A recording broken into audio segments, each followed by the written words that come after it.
तो भाई लोग, जियो हॉटस्टार पर सीक्रेट स्टोरीज रोसलिन नाम की एक नई मलयालम सीरीज आई है, जिसे देखने के लिए आपको बस 6 एपिसोड देखने होंगे और उन 6 एपिसोड की लेंथ 25 से 35 मिनट तक वेरी करती है। तो कैसी है ये सीरीज, इनके आप सभी का इस सीरीज को अपना टाइम देना सही रहेगा या नहीं, चलिए बात करते हैं। एनीवेज, सबसे पहले मैं आपको इस सीरीज की थोड़ी बहुत बेसिक कहानी बता देता हूँ, जिससे कि आपको आइडिया लग पाए कि इस सीरीज की कहानी किस चीज़ के ऊपर होने वाली है।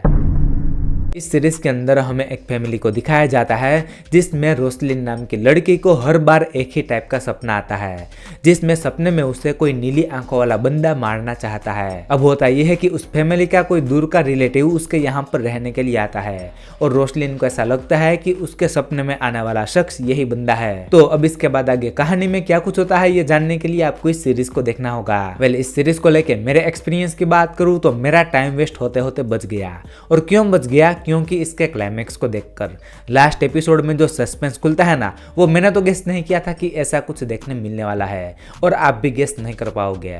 लास्ट एपिसोड में जो सस्पेंस खुलता है, आप उसे देखकर जरूर से शॉक एंड सरप्राइज होने वाले हो, ये मेरी गारंटी है। क्योंकि उस एपिसोड में जो कुछ भी चल रहा होगा ना, उसे देखकर आपकी आंखें फटी की फटी रह जाएगी।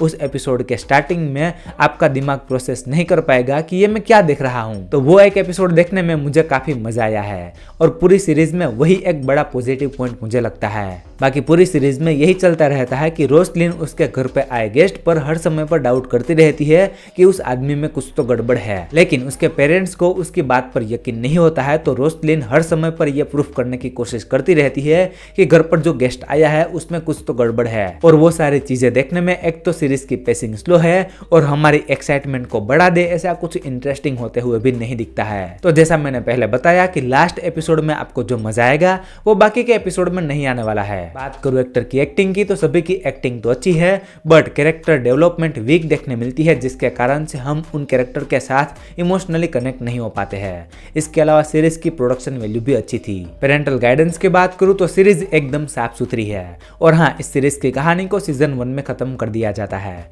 बाकी रेटिंग की बात करूं तो मैं इस सीरीज को 10 में से 6.5 से 7 स्टार तक दे सकता हूं। आई होप कि आपको मेरा ये सीक्रेट स्टोरीज रोसलिन सीरीज का रिव्यू पसंद आया होगा। तो अगर रिव्यू पसंद आया है तो वीडियो को लाइक कर देना, एंड चैनल पर नए हो तो सब्सक्राइब भी कर लेना। वेल, मैं मिलता हूं आपको अगले वीडियो में, तब तक के लिए बाय।